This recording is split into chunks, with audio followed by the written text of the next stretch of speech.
When my friends are struggling, I don't say take your time. When my friends are struggling, I say go on. When my friends are crying, I say go on. I live my life by that code. He's back! Simon Sinek, leadership and communication expert, author, TED speaker. His unconventional views have made him one of the most sought-after speakers on the planet. There's no one quite like him. Simon, how are you doing? I'm actually feeling quite lonely. I'm struggling to communicate or present myself in a way that people will get who I am. I feel like nobody can help you. And the first thing that a lot of us should do is reach out to a friend and say, I'm struggling. You should never cry alone. We live in a world where most people are ill-equipped on how to be there for a friend who's struggling. The first mistake people make is they try and fix. Don't need them to fix me. I just need them to sit in the mud with me so I don't feel alone when I'm sitting in the mud. The fact that there's such a loud conversation about mental health is a spotlight on the fact that we do not know how to build deep, meaningful relationships. But the way I manage it, which is different than most, is I wish I had these skills 10 years ago.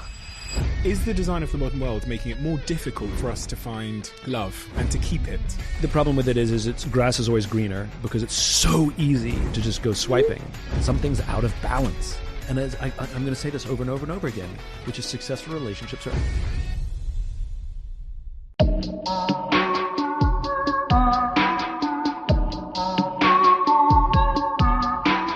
Simon, congratulations. You are the Diary of a CEO record holder. You've been invited back more than any other guest. And it's for a very, very good reason, which is that your episodes are always the most adored that we have on this podcast. They are the two episodes, the conversations we've had are both in the top 10 of all time on the show. And I always feel after our conversations end that they could have gone on longer. So here we are. Well, thanks for having me back. I enjoy coming. My first question for you today is, and this question's often asked quite flippantly, but I'd really like the real answer, which is, how are you doing? I think when somebody says fine, they're lying. And so my instinct is to say I'm fine. I am going through some ups and downs. I'm in a period of flux, which is fine. That genuinely is good. I like a little bit of chaos in my life. It's where creativity comes from. And if I look back at my career, I would take a job, I'd have a fast-moving career, it would get to a great point, it would plateau, and then I'd quit. And I'm sort of at that point. I love a steep learning curve. I love a difficult situation, and I like trying something new and building something. And so I'm shifting away from in-person public speaking, which I think surprises a lot of people. But recognize that I never considered myself a public speaker in the first place. It's just something I did to advance my cause. It was never my chosen career. So not doing it, as much as I enjoy it and I know is not that difficult. So what next is a little bit of an unknown.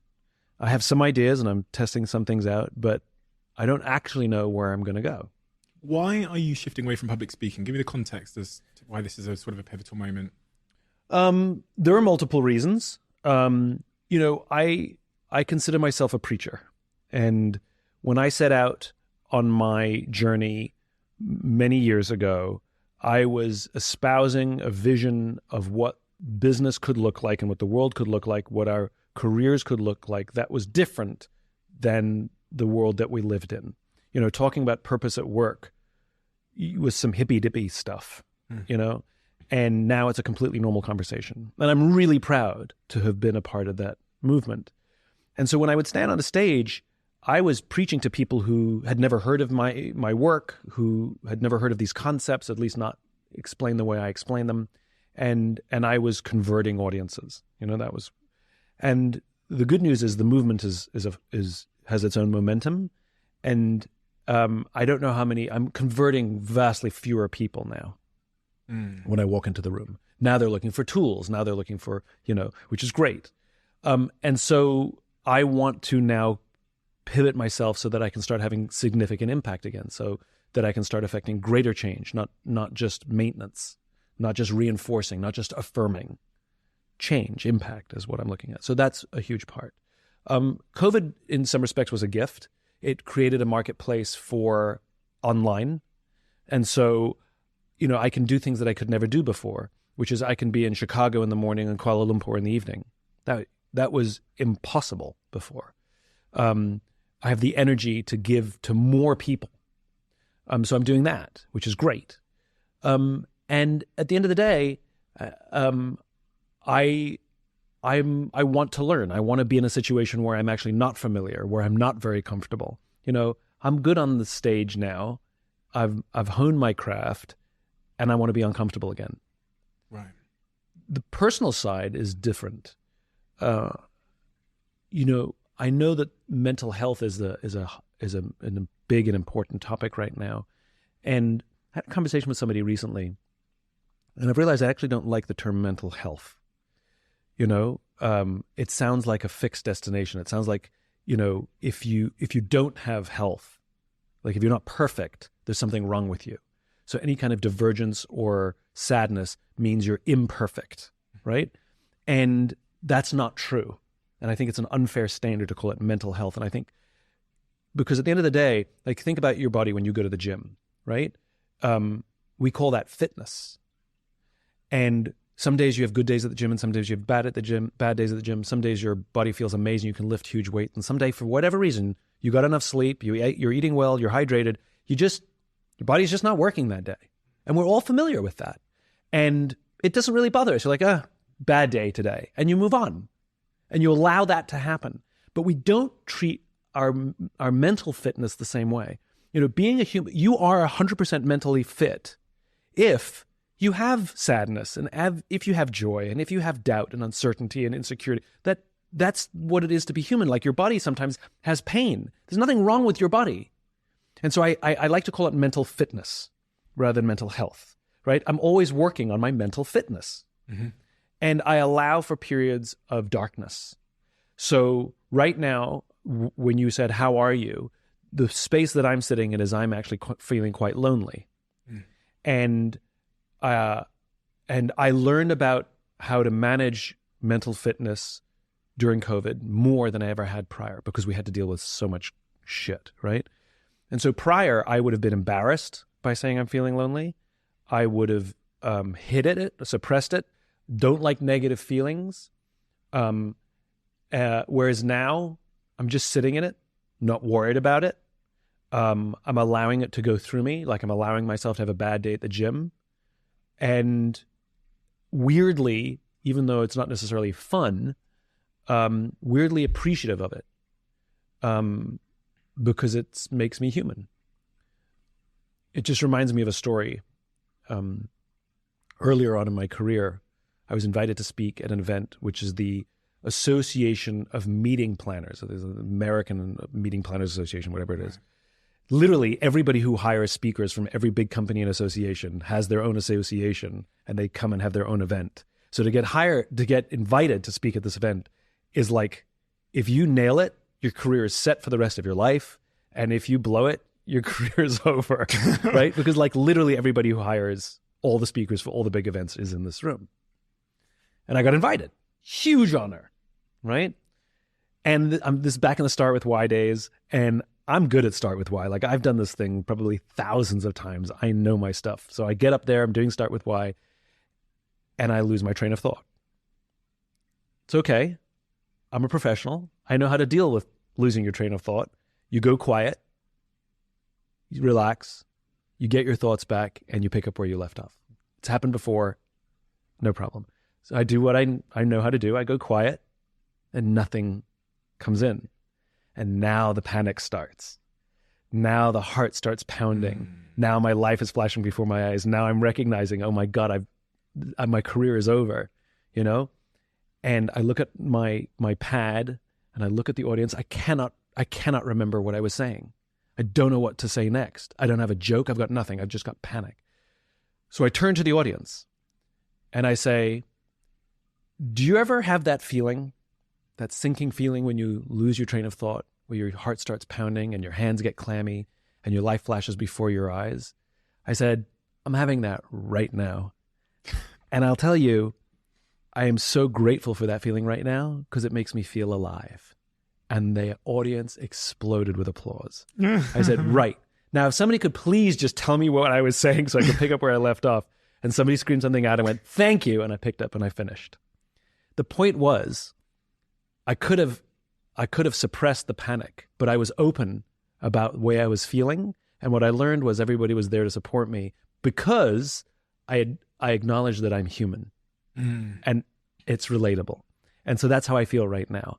I'm more open about being in a darker space in the shadows right now because it makes me feel quite frankly normal. It makes me feel human. And it's part of mental fitness, you know? And if I didn't have off days or off weeks, then how would I know what to work on? You know, how would I know what good looks like? How would I know how to appreciate the happy days if I didn't have some days that were down? So I'm weirdly grateful for what I'm going through right now. It's a very long answer to your very simple question. No, it was absolutely perfect. Well, obviously, we always do long answers here, as you know, but the context is so incredibly important and the subject matter is even more important. I know this because I've done a few talks over the last couple of years or whatever, and when I talk about the subject matter of loneliness, what will happen afterwards is I will have a young man who will come up to me, you know, when people are asking questions afterwards, when you're taking pictures or whatever, and he'll get very, very close because he's scared of anybody hearing him on his right and his left. And I remember I have this visual in my head of it happening recently, and he'll whisper to me, a message of thanks for talking about my own loneliness in my life, but also asking for some kind of path through the jungle of loneliness, some kind of solution. And then when I look at the statistics around loneliness in the UK and in the US, it's absolutely incredible. I've often cited that Theresa May was the first prime minister in our country to appoint a loneliness czar for the country. I think the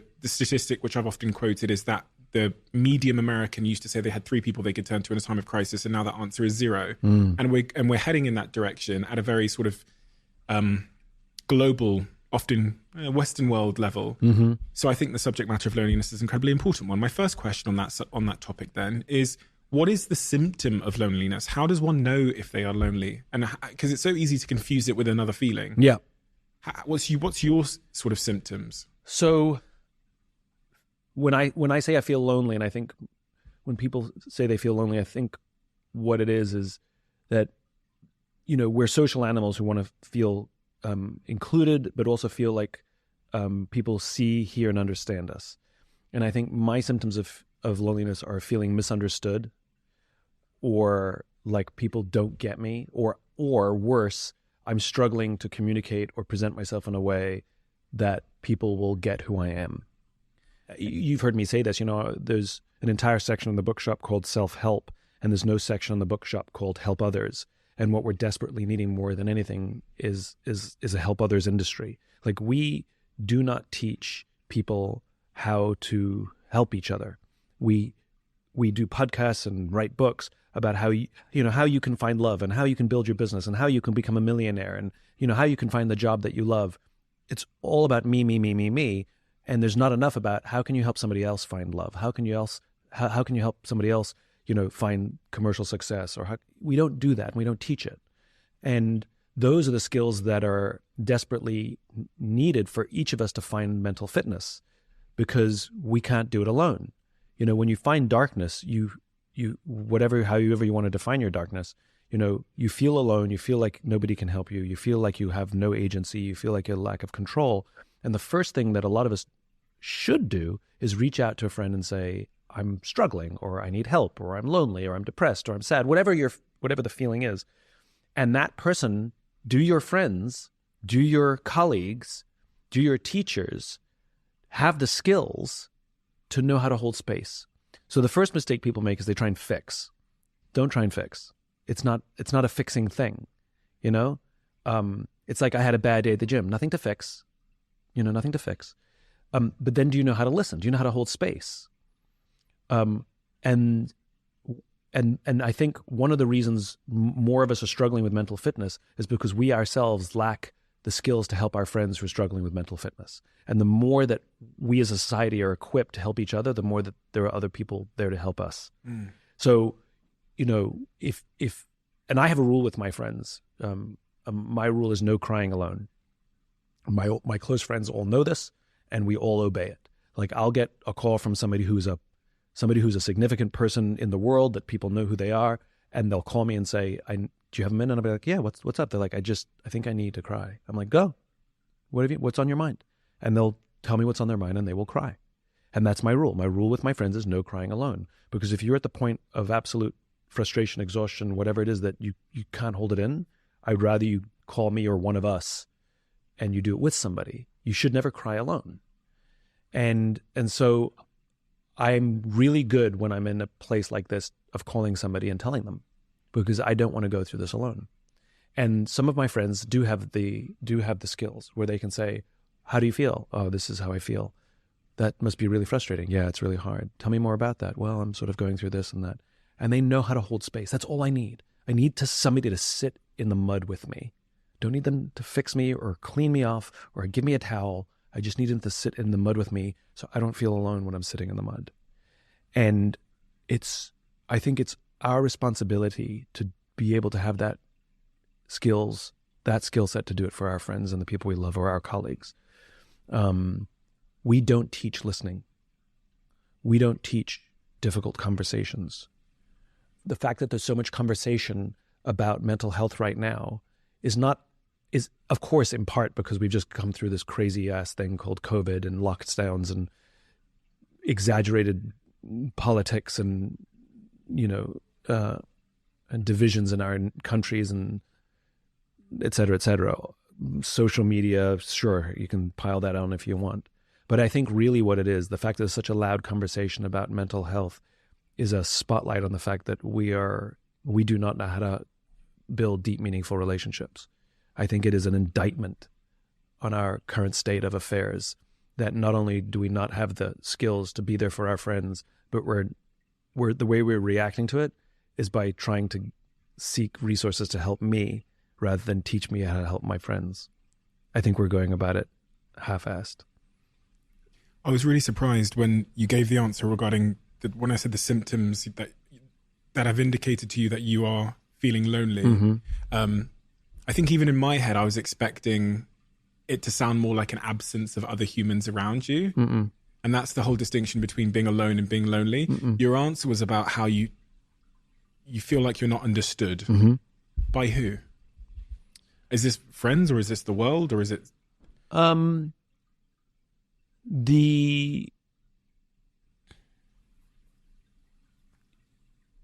a middle-aged man who hasn't been married.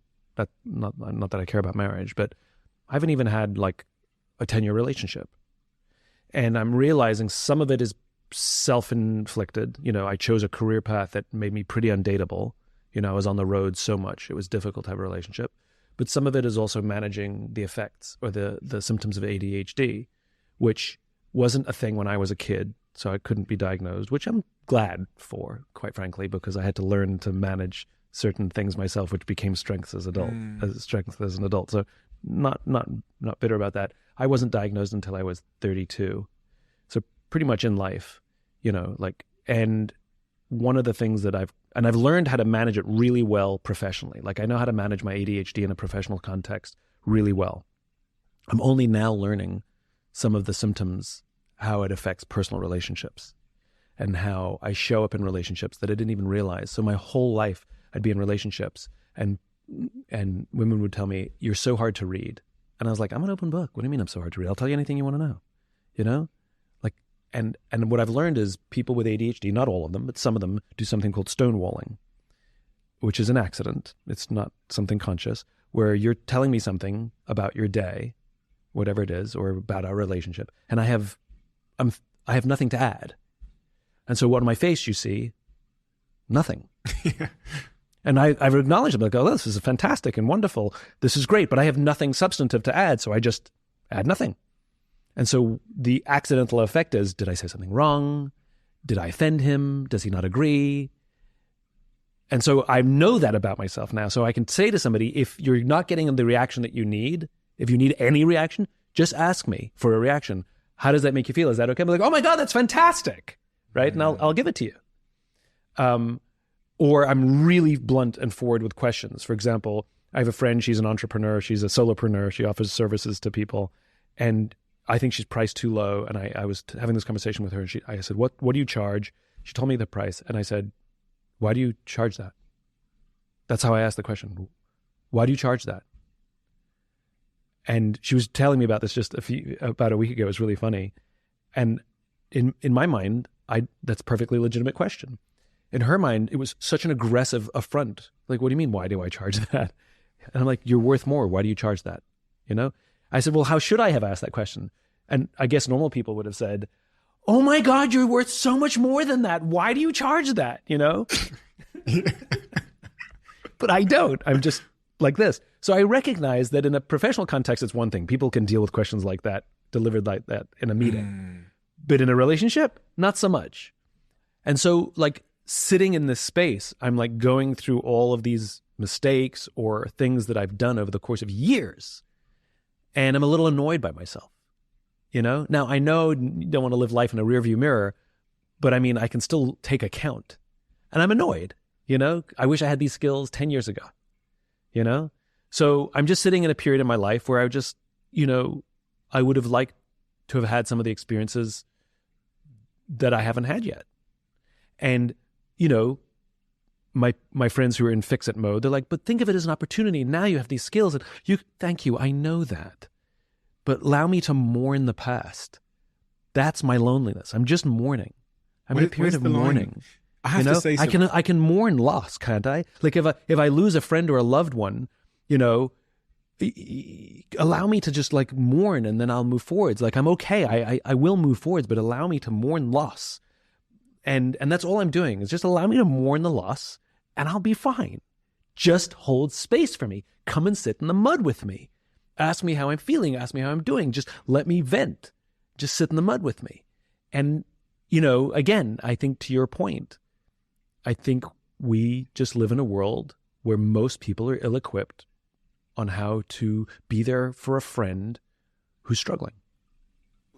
Can you give, I learned this term the other day, which I love. I learned it from Lex Friedman. Can you give the steel man argument for your friends that are telling you to, trying to offer advice in your mourning process and trying to get you to be more future orientated? As in the steel man argument, I mean, is can you give the argument for why they're doing that and why it's a good thing? Emotions are good. It means you're human. Like I said, I believe in mental fitness, not mental health.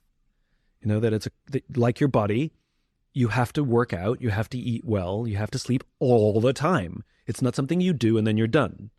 You know, we've used that analogy before, you and I, which is what the infinite game is, which is it's like I want to be healthy. Okay, well, you're going to have to do it for the rest of your life. It's not an event. And our mental health, our mental fitness is exactly the same, which is it's constant and it's ups and downs. And it's only a challenge or you need to start involving professionals if you get stuck, you know, like if you get stuck in sadness and you cannot get out of it. That's a different conversation. If you get stuck in depression and you cannot get out of it, if you get stuck in loneliness and you cannot get out of it. And by the way, the thing that I love about human beings is we can have multiple conflicting feelings simultaneously. I am lonely and optimistic simultaneously. My optimism, you know, I pride myself on my optimism. My optimism has not diminished in the least. Optimism doesn't mean I can't sit in a dark tunnel. Optimism means that I believe there's a light at the end of the tunnel, even if that light is far away. I have an undying belief that the future is bright. This too will pass, right? That doesn't mean I enjoy it. It doesn't mean I want to be here.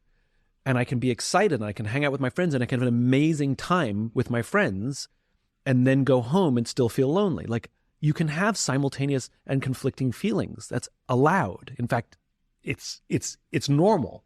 But I cannot stress. I think that the way that I manage this differently than most, I don't usually talk about it on podcasts, but whatever.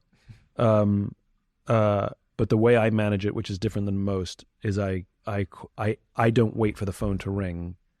I call a friend and say, do you have a minute? Can I talk?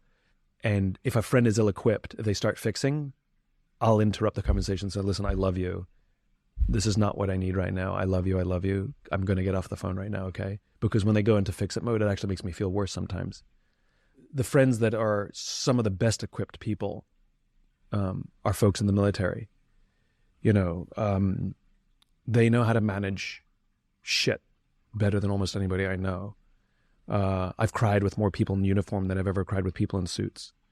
And the way that we talk to each other, like I have a friend who's a general. I've known him for a million years, so it's been fun to watch his career. He's now a general. And when we say goodbye to each other, we say, I love you. And when we get on the phone with each other, if it's been a long gap, he'll say to me, hey man, first of all, he calls me brother. Hey brother, right? Which means something. Hey brother, I really miss you. And he says things that a lot of guys don't say to each other, you know? He talks to me like sometimes I talk to my female friends. Mm-hmm. It's full of emotion, it's full of honesty, and there's no machismo whatsoever. And yet he's a warrior. He's a combat veteran, you know? And he'll say, hey man, I miss you. It's been a while. I go, yeah, I miss you too. And then we'll get off the phone. He'll say, hey, I love you. I love you too. I'll talk to you soon. And though he and there's a small group like him, you know, I would call him in my in my darkest times, and I know he would call me. I have another friend, and he's going through some shit, and I'm honored that when I called him up and said, hey, I haven't talked to you in a while, what you've been going through? You know, I just realized I haven't talked to him in a while. And I went, hey, what have you been going through? And he just let it all out. And I could hear the frustration, I could hear the pain. And I didn't try and fix it. I just encouraged him to keep talking. What else? Go on. Tell me more. What else? Oh my God, that's really, go on. Yeah. What else? And just sat in the mud with him. And it was an honor. I'll tell you, it was an honor that he felt comfortable enough to do that. Because I guarantee it, he, like so many, are really good at hiding it, faking it, suppressing it. He's a pro. In fact, I'm sure he is where he is partially because he's a pro. And, you know, if you have the skill set to hold space for someone, you will have an amazing sense of gratitude that your friends trusted you and loved you enough that they would go there in front of you. And I think that's a standard that we should strive for. Like I said, we're also preoccupied with ourselves, you know?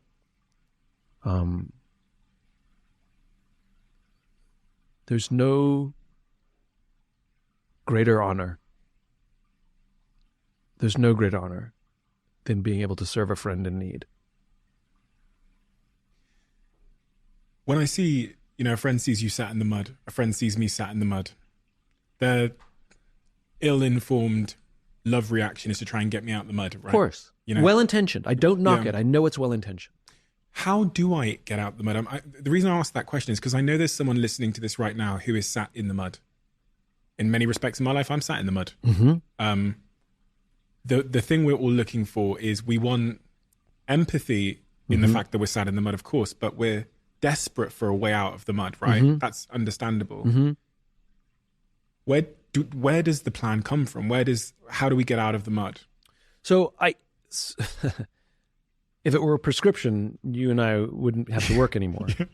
On the subject matter of loneliness, because it's easier to focus on. Right. So I think in large part, like any cooperative effort, like any relationship, and a friendship is a relationship, right? Having colleagues is a relationship. Mm-hmm. In some part, it's co-created, right? You know, you want to show up in any kind of relationship, professional or personal, and make it a co-creation. And, you know, I think when somebody first calls you, I don't think they're looking for solutions.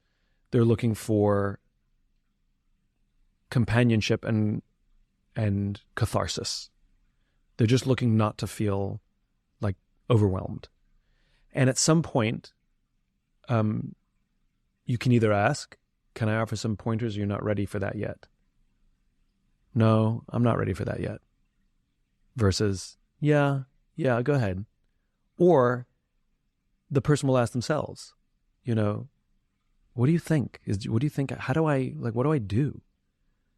You know? Or I'll know what to do, but I don't want to do it. Like, I know what to do. I just need to do this. And the person can just say, I'll do it with you.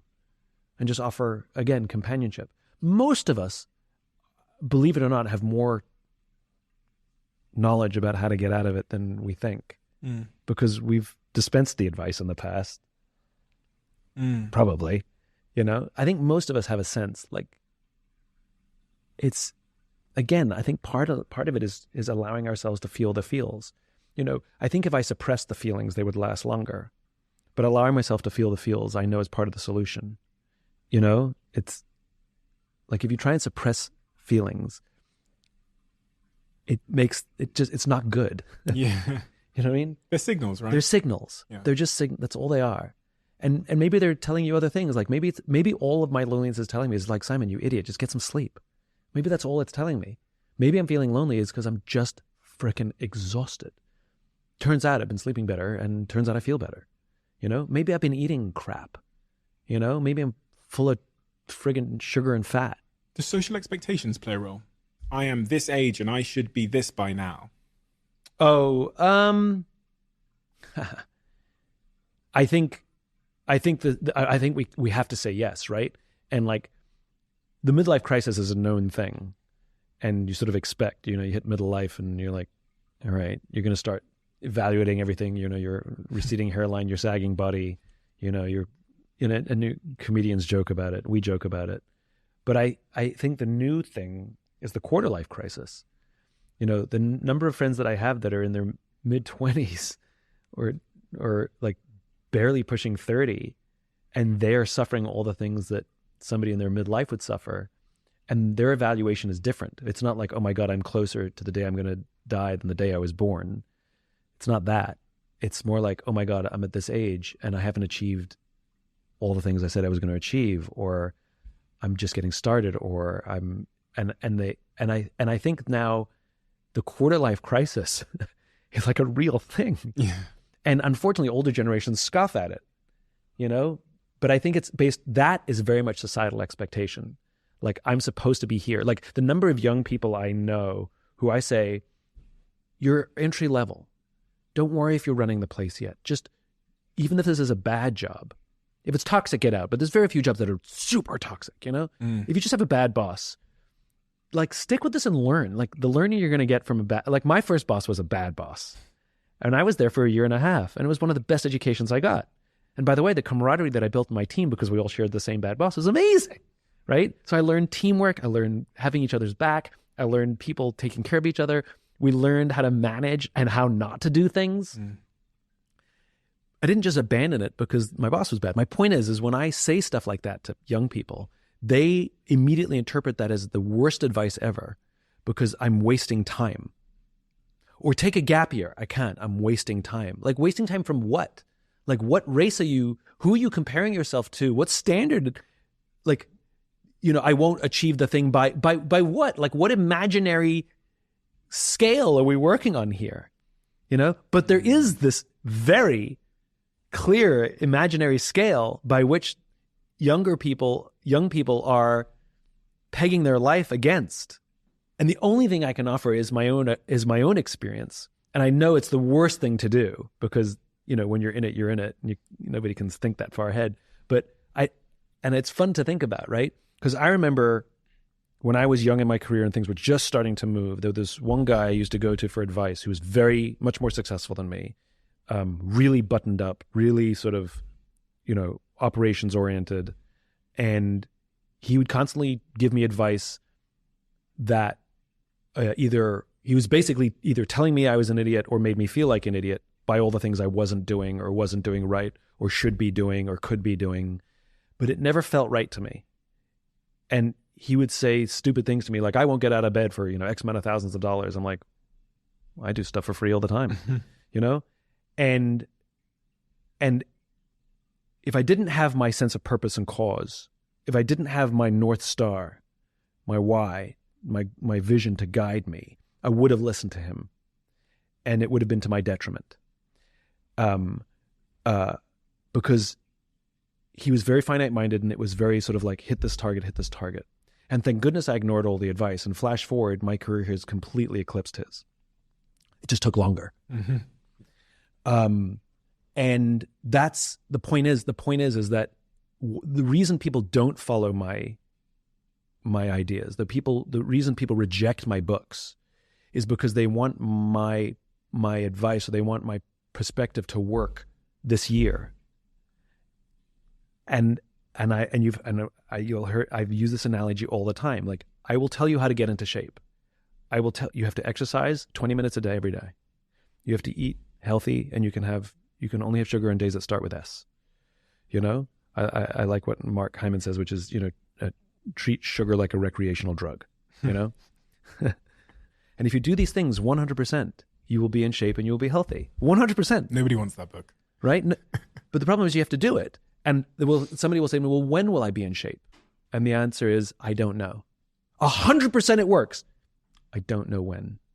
And when I discovered the why, and I first articulated the why, and this is also important, it wasn't just the why, I also discovered Emmett Rogers' work on the law of diffusion of innovations, which I did write about also in Start With Why. That combination of starting with why and following the law of diffusion, I realized that 100% it was going to work. By starting with why, I was going to attract early adopters, and early adopters would make the tipping point. I didn't know when, I just knew it would work, and I just stuck with it.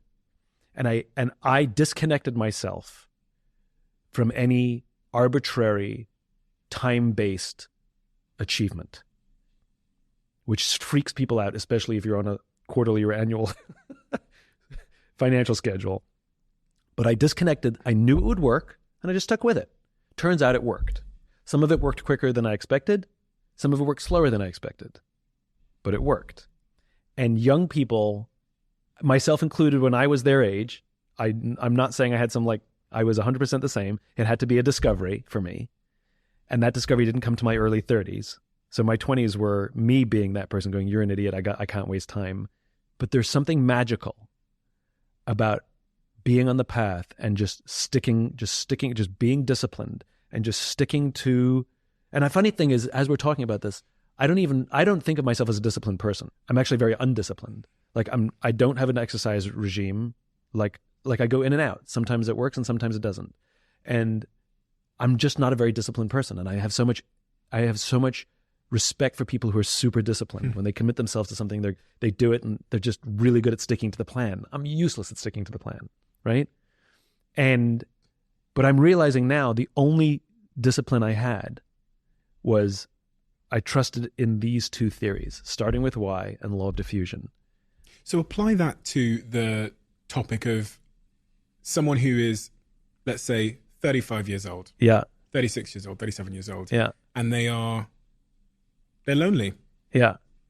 I can't tell you how many friends I've got and how many conversations I have, to the point that I was considering writing a book and going on the process of research, who are saying to me right now that they are single, they are lonely, their biological clock is ticking, and the pressure of them trying to find someone is so intense that it's causing them to maybe become less capable of finding someone. Yeah. So I'm trying to figure out what those people that are listening need to help them get out of that. Well, look, there are people who are better equipped to answer these questions than me. We can riff. But, I can wax philosophical. Like so many things, and I'll use another military analogy, right? Which is these wonderful human beings who volunteer to wear that uniform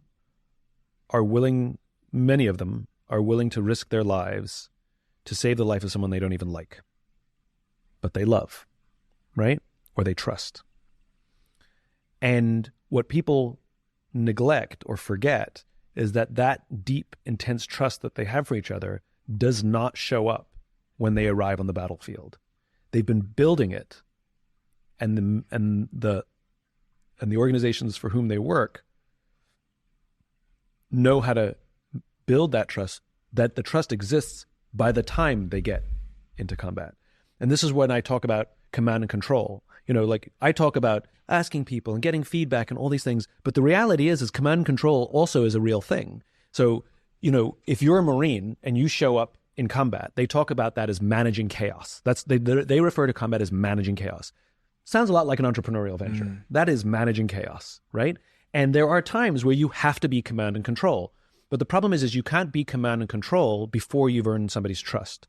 So when you're back at home, you're building trust, building trust, building trust, building trust, building trust, so that when we are in chaos and I yell an order at you, I don't have time to ask you your feelings. I don't want your feedback. I don't need your ideas. I need you to do as I'm telling you right now. And you have to trust that I'm making the best decision that I can. I'm not going to put your life recklessly at risk. And I even may make a mistake. And people will die because of my mistakes, and that's still okay. But you can't do command and control all the time. It's episodic and it's earned. And so when COVID struck and we first went into lockdown, I went into command and control. I even made an announcement to my team like, hey, listen, I know we have a culture where there's a lot of feedback, and if there's feelings hurt, like we have that mechanism, and I want to hear all that stuff, but I can't hear it for another 2 weeks. Save it up. If I'm a bit blunt in a meeting, tell me in 2 weeks. I don't have the bandwidth right now because what we're doing is survival. And it worked fine. That command and control, because I built up the trust, it worked fine. The problem is leaders who believe they can be in command and control all the time, right? So the reason I'm telling you this is you're asking two different questions, one which is more difficult, which is we need to build these skills when we're healthy and in a good state of mind, so that when we're in the mud, we ourselves have some equipment and some tools, and our friends that we're going to call have some equipment and some tools, right? Mm-hmm. You're asking, with no equipment and no tools, and I'm sitting in mud, how do I get out? That is an entirely different conversation that I'm probably the least equipped to answer. There are professionals who are much better equipped to answer that. And what I'm saying is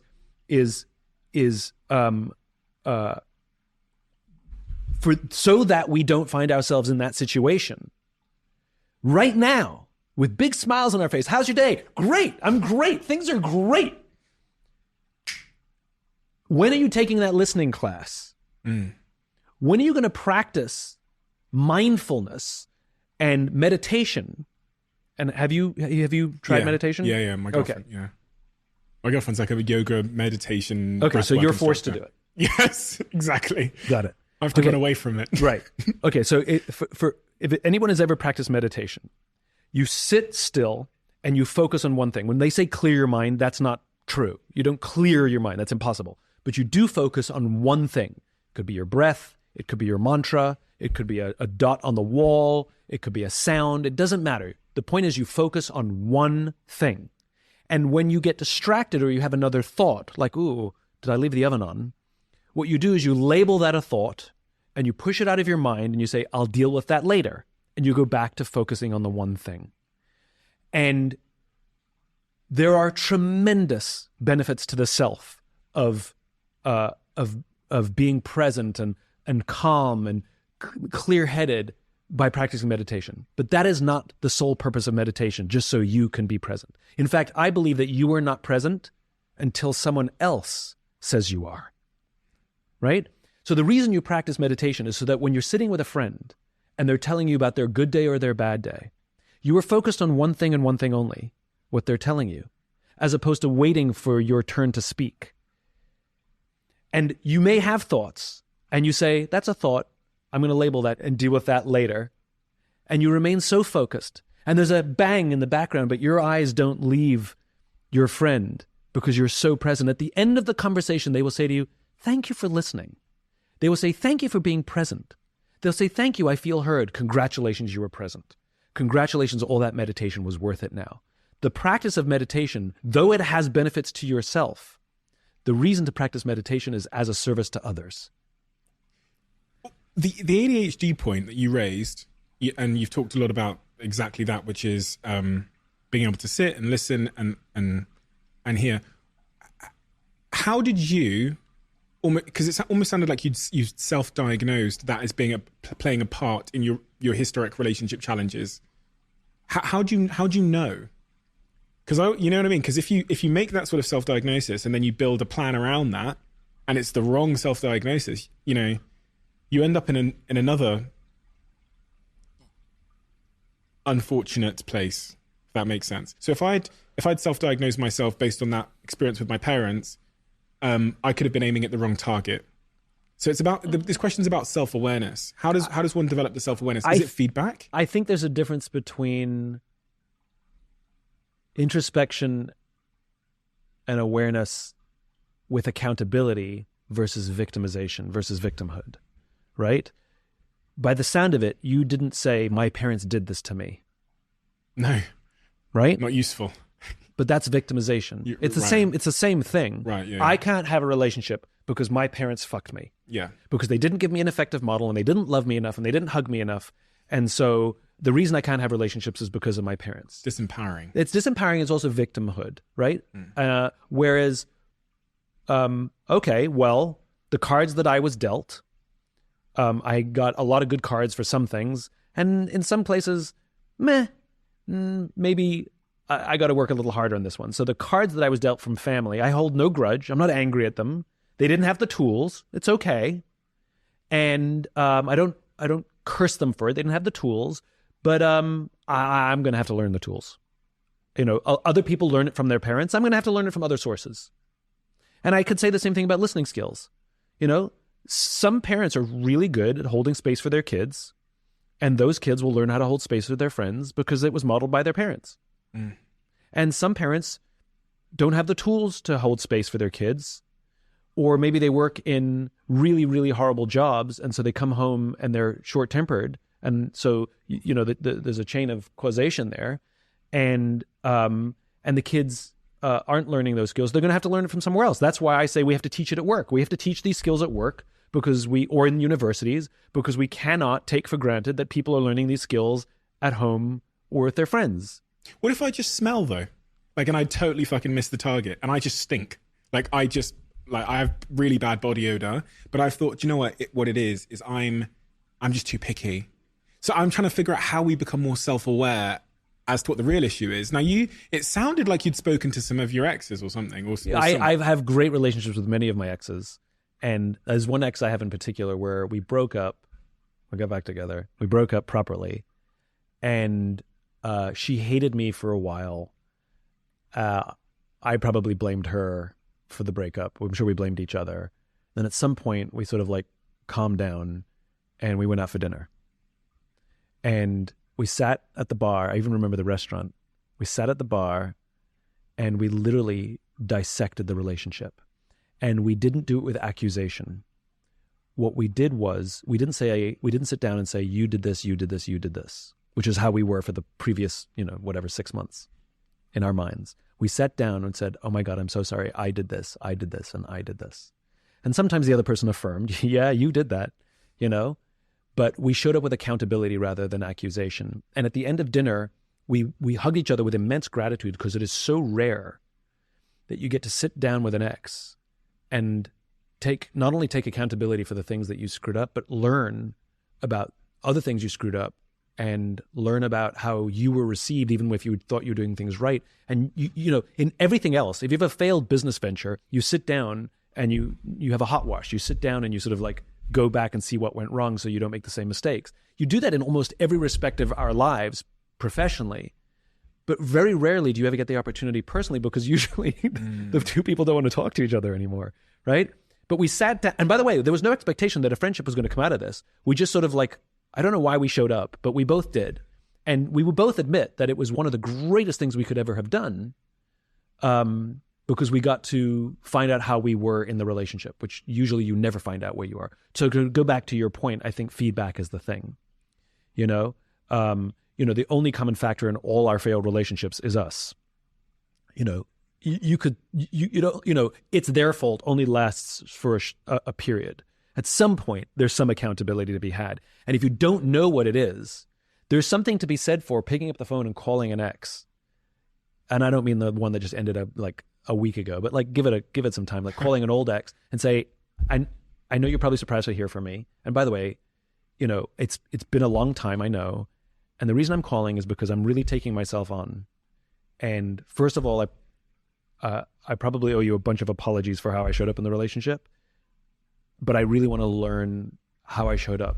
Are you willing to have a conversation and just give me some point of view that I don't have? Do you know, if I did that with my ex, right? Yeah.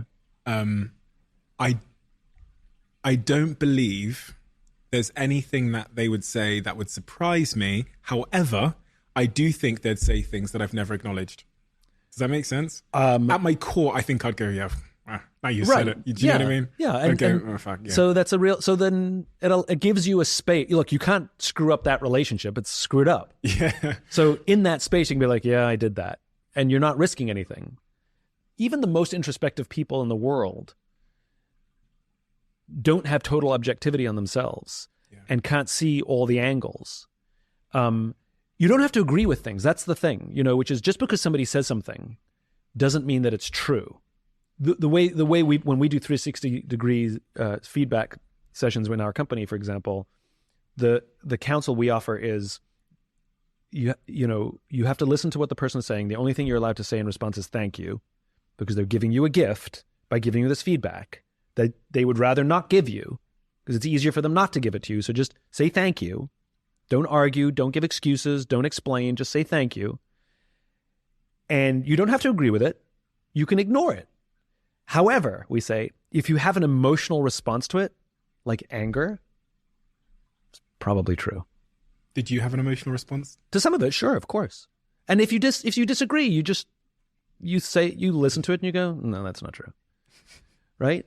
But if you have an emotional response to something where you start getting agitated or angry or wanting to defend yourself, that nerve that they touched, maybe there's a there. I wonder if you have an opinion on this. One of the conversations that's adjacent to this I probably do. You probably do, which is great. One of the kind of adjacent conversations that I've often had with my friends when we're talking about love and dating, I think when we go for dinner, we often have this as well, is it becoming harder because of the design and the nature of the modern world for us to find love and to keep it? Because, once upon a time, my argument might assert that we lived in villages. There was 20 people there. I told a story the other day to my team that I worked in this call center in Manchester, 20 of us in this call center many, many years ago. And first couple of days in, wasn't interested in anybody. I got 6 months in, fell in love with the girl next to me. And I almost equate that to like the village. We would have a very small context, so it was easier to find love. Is the design of the modern world making it more difficult, do you think, for us to find love? So I think, the simple answer is it's definitely added a layer of complication because now love is treated like shopping.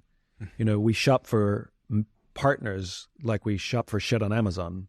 It's like you scroll through, you find one that looks good and you click like. Good reviews. And good reviews. Look, it's definitely convenient and it's definitely made life a lot easier. And you never have to deal with rejection because you don't know if they swiped left on you. You just assume that they never saw your picture, right? Like it doesn't actually say rejected, And I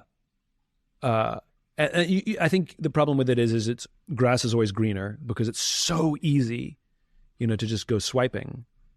And sometimes you treat it like Instagram.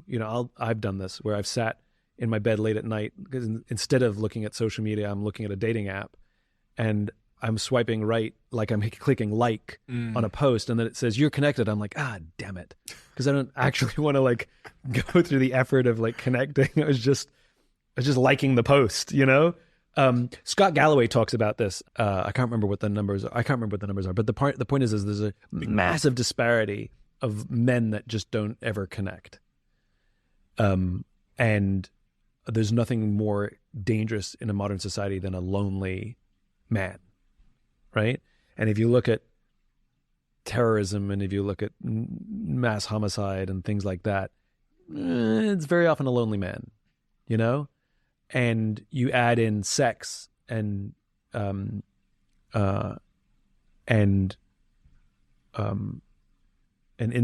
and the Middle East, for example, it's 25% during the height of terrorism, a bunch of years ago, it was 25% unemployment in the region in a shame-based society where you have young men living at home and who aren't employed and they've never had sex because there's no sex before marriage.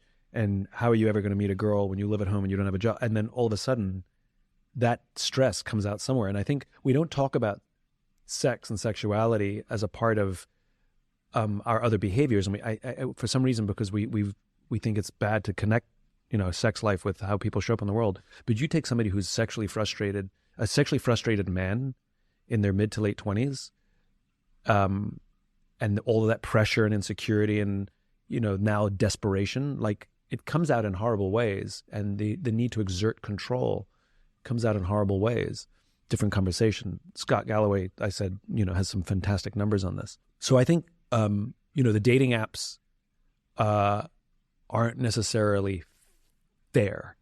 That's one thing, It's not like everybody's going to find somebody. But I do think that there's something wrong with shopping for people. And the thing that I lament about dating apps that's really, and maybe this is just me, because I hate first dates.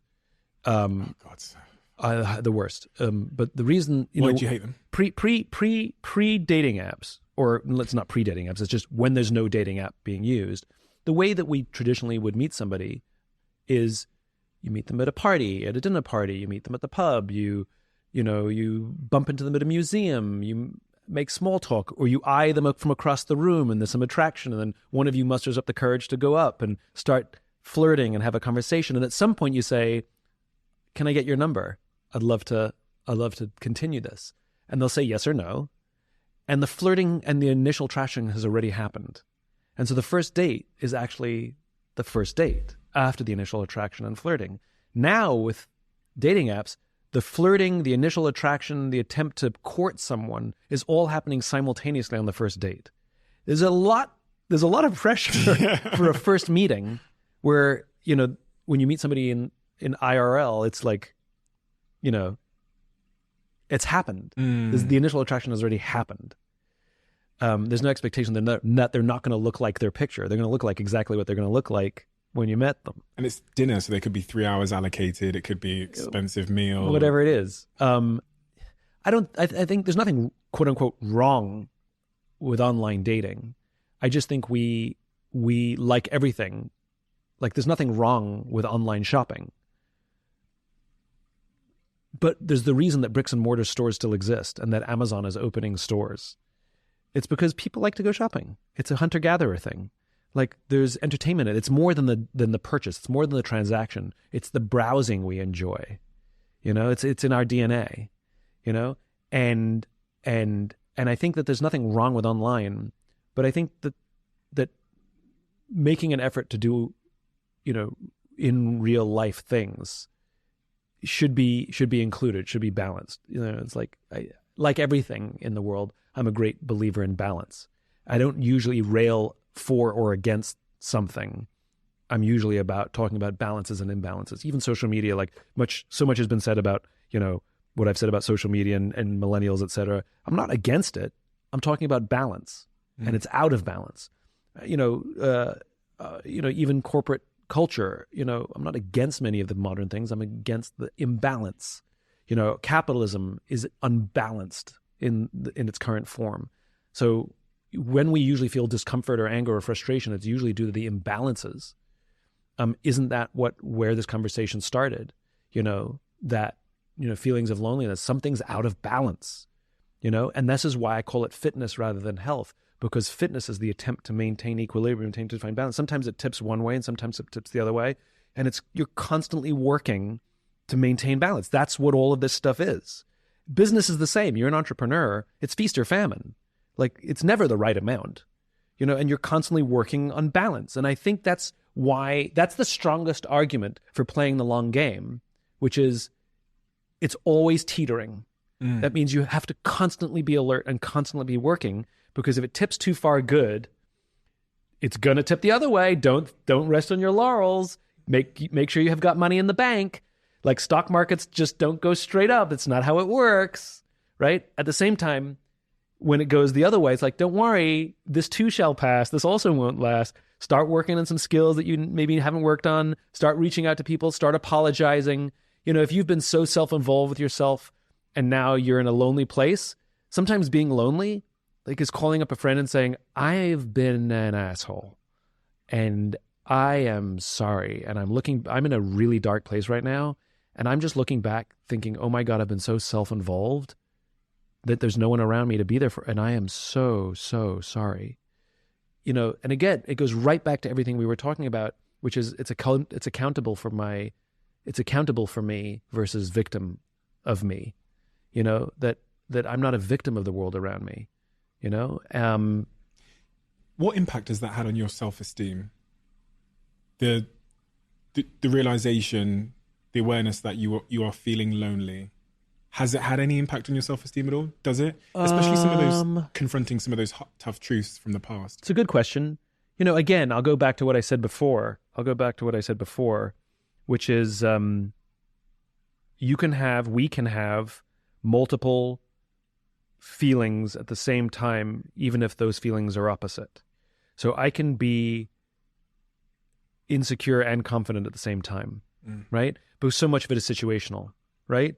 I'm not insecure every moment of every day. Of course not. Nobody is. But I'm not confident every moment of every day. Of course not. Nobody is. And if you're stuck in one of those things, then there's a problem. If you really are overly confident every moment of every day with no actual self-doubt in your mind, there's something wrong there. There's some neurodivergence going on there, right? We know this. We know that narcissists are actually filled with self-loathing. For all their bluster and power, they hate themselves, right? We know this. And again, I think it's all situational. And I've talked about this, which is I don't believe in, you and I have talked about this, which is I don't believe in strengths and weaknesses or right or wrong. I believe everything is contextual. So, people do these evaluations. What are my strengths? What are my weaknesses? No. What are your characteristics and what are your attributes? And then once you know those things, you have to know in what contexts those characteristics or attributes are advantages and in what contexts those attributes are disadvantages, and work very hard to put yourself in context where you're going to be working to your strengths. So if you have a natural capacity for maths, right, you're just really good. Like people say out numbers and you just add them up in your head immediately. And you don't have to pull out your fingers, right? You're just good at it, right?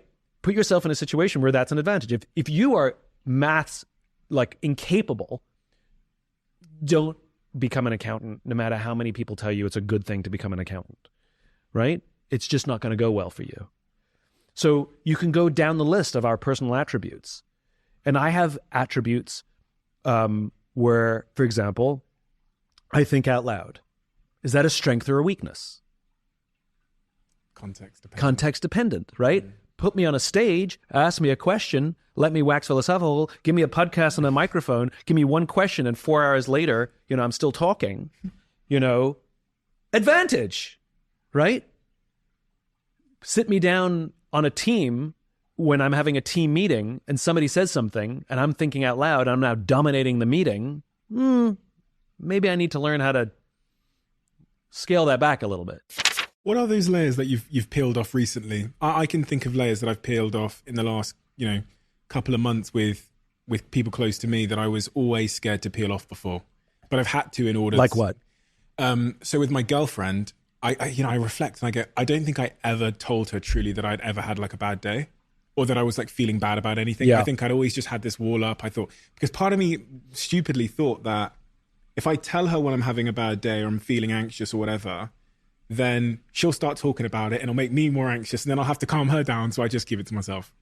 And then in the last 3 to 6 months when I felt anxious, I slowly ran the experiment of what happens if I just tell her about a little bit of it. Yep. That experiment went well. So I told her about a little bit more. And to the point now where I've told her completely how I'm feeling, even on my best and worst days. And I would never have done that before because it made me feel weak. Yep. It made me feel like I was like not the tough, masculine boyfriend that she would be attracted to. Obviously, and I have to say this, surprisingly, it's caused deeper connection. Of course. And deeper understanding, which is exactly what I needed. I needed understanding. And I also created a space where we could say, listen, when I'm feeling like this is how I'd love you to respond, which often is just like, just listen. just sit in the mud with me. Yeah, exactly. And don't necessarily say anything. Don't try, your point about fixing it. My girlfriend, she's so, through all of her love, and I'm the same with her, I'm just the same with everybody. I will always try and fix. Yeah. Men are worse than women when it comes to fixing. I've been on the receiving end of that. I dated somebody who, if I asked her, how are you? Great, was the only answer she ever gave me. That's all I've ever said to people. And it actually made it very difficult for me to get close to her because I knew that she was having bad days. I could tell when she was frustrated. And so when somebody puts on that brave face and always wants to be great for their partner, it's the most selfish thing you can do because you're denying them that awesome joy of being able to be there for you. Remember, as social animals, we want to take care of the people we love. And how dare you deny them the unbelievable honor of getting to sit in the mud with you. You know, it is a joy that human beings get to experience. And one of the things, if you can, by the way, the biology proves it, that one of the things that releases oxytocin, which is that feeling of love and connection and trust, is shared struggle.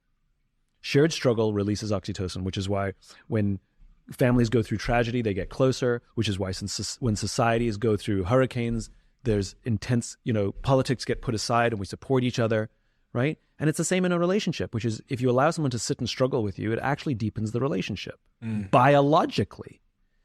But what we're talking about is risk. What we're talking about is being vulnerable, making, and it requires more courage, as you've learned. It actually requires more strength to say I'm anxious today than it does to lie and say everything's great. That's the irony. Superficially, it's stronger, but in reality, it's cowardice. And by the way, that doesn't make it easy. The words are easy, and I've definitely been there, and you've been there. But I think that if we like someone, and I always say leadership is about going first. That's why we call you leader, right? Doesn't mean you have the answers. It doesn't mean you're right. It just means you stepped first into the unknown, that we took the risk to go first. And so in a relationship, one of you can take the lead. One of you can go first to set the example of what it looks like and feels like to say, I'm having a bad day today, and I don't need you to fix it. I know what I'm going through. I want to tell you all of this stuff because I want you to be there with me, and I want to be there with you because I don't want to feel this way alone. And that key second step, which I learned literally in the car this weekend with my partner, was you then need to work with them to educate them on, and vice versa, on how you would like to be held. Correct. In that moment. Correct. Which is actually a really difficult thing. Correct. Because, for example, I'll give you an example with me and my partner. When I'm going through those moments, I go really quiet. Yep. I shut down. I'm glued to my phone. And so if she says something to me, my brain almost viewed it as like, why is she bothering me in my hard moment? So I might say something like, babe, I'm just dealing with something. And then it always seemed to me like she'd ask me more questions. Of course. Hey, babe, look at this. Come look at this. Look at this. And She's trying. I'm thinking, I just told her that I'm dealing with something. She's making it worse. She's trying to give me more stuff to deal with. Yeah. So I had this conversation with her. I said to her, let's just create a safe space here. This is how I feel. I feel like when I'm going through something and I'm dealing with something and I shut down and look at my phone, the amount of irrelevant questions you ask me then increase considerably. And then she gave me her perspective on that situation. Then we kind of formed a deal about, in those moments, the first thing I'm doing wrong is I'm going, babe, I'm dealing with something. Right. And I'm saying with a certain tone, right, and a lack of love and empathy, that's immediately making her feel abandoned and rejected. Of course. So I'm going, babe, I'm dealing with something. So she said to me, if you say it in this way, if you say, babe, I love you, but could I just have 5 minutes because something's up and I just need to work through this, her reaction would have been totally different. Of course. And having that second stage of like, let's find a solution together and understand each other was so difficult. But going back to my question. Well, it goes back to what we said before, which is business partnerships, personal relationships, friendships are acts of co-creation. Yeah. And so I have definitely been guilty of checklisting people, professionally and personally. Oh, they have this, they don't have this. I guess I could do without that one, And the problem with a checklist is people can feel it, and I keep complaining. This, I said I have a bad picker.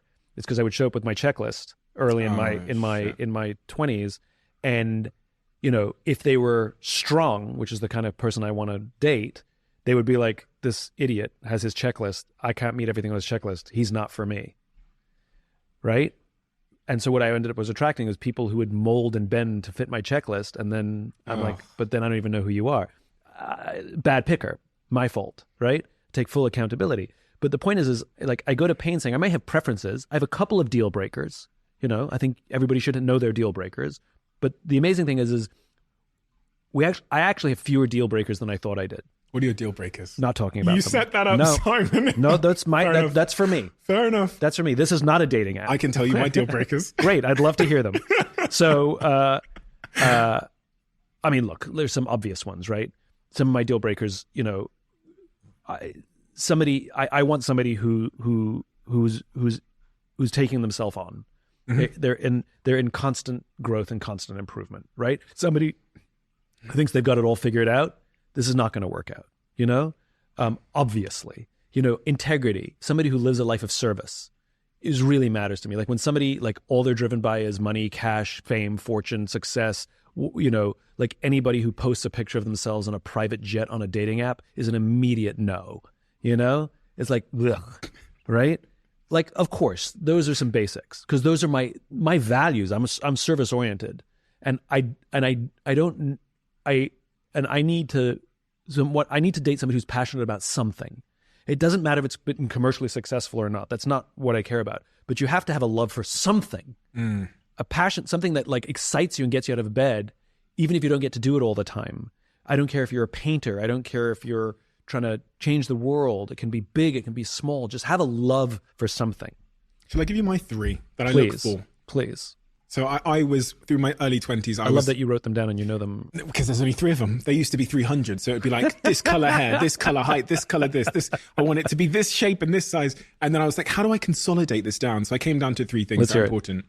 First one is quite surprising to some people, but sexual attraction. Of course. Because I've had physical attraction without the sexual attraction. But I've never had it almost the other way around. Good distinction. So I've had physical attraction where I've dated someone who's absolutely beautiful and then there wasn't sexual chemistry there. So I prioritize sexual attraction, which I think is important. The next one is intellectually stimulating. Intellectually, which is what you've described, where they have a passion. I might not even believe it's true or like it or care, but the fact that it stimulates me and we can have a conversation. And they can teach me. Yes, exactly. Yeah. Me and my girlfriend, she believes in all these things I don't believe in, but she'll sit there and tell me that, you know, something with crystals in this glass of water. I don't believe it. She doesn't have an expectation that I'll believe it, but I'm peering into a new world of breath work and spirituality. And right. I do believe in breath work. Anyway, and the third one is that we make each other better people. Really, I'm going to be honest, it was a bit more selfish. It was actually that she makes me a better person, but I'm willing to give that back, obviously, and I want to give that back. And what I mean by that is in my mission, in the work that I love to do, they support me. So those 3 things, I think if I can find someone that has all 3. So I think you've summed up my 3 as well. I went way more specific, which is why I rejected the question. But if I take it up a few thousand feet, okay, sexual attraction, 100%. And I think it's a great distinction between physical attraction and sexual attraction. So I agree with those 3. Those are my 3 too. The way I used to describe, or I still describe relationships, I think great relationships are based on what I call 3+1, which is you have to have, and it's the same list. That's the funny thing. You have to have intellectual compatibility, which is you teach and learn. You have to have emotional compatibility, where you're showing up to grow together, right? You can find vulnerability and hold space for each other. You have to have sexual compatibility, which I consider part of creativity. So creative and sexual which is not physical attraction, it's sexual attraction and like I said, creativity. And you can have a good relationship with 1.5 or 2 of those, but you can't have a great relationship without 3. Yes. Because they're not all on high at the same time. They go up and down and they wax and wane. And so you need the others to hold the others up when one is down. That's a good point. Right? Yeah. That's why you need all 3. Because like I said, you can have a ton of fun with 1 or 2 of them. Yeah. But great requires all 3. And the +1 is circumstances. Like timing, location. Like I've met true. people who are 3s and they're married and they're kids and they're happily married. And we look at each other and go, at a different time, it might have worked, but definitely not now. And we just smile and we go on. Or I've met somebody who lives on the other side of the world and I'm not moving, they're not moving. And you shrug and you go, if circumstances were different. And, you know, it's like, and you just, it's not a sad thing. It's just it's a smile. You know, it's like I've met, and by the way, I've dated 1.5s and 2s and they're amazing people, but they're those 3 things. It's so true. The reason I know that it's so funny that my 3+1 is your 3. Yeah. It's exactly the same list. Well, I've dated, the only reason I have those 3 is because I've dated someone who had 2. Right. And I've had 2. So You've had all the permutations of 2. But there's always been one missing. Yeah. And so I remember thinking, in the woman that I thought I was going to marry that was missing this one thing, if she just had that one thing, then I genuinely believed I would have been happy. And I'm thinking about this particular person from many years ago. She's married, she's got a kid now and everything. I think I lost out there, but I'm very, very more happy myself.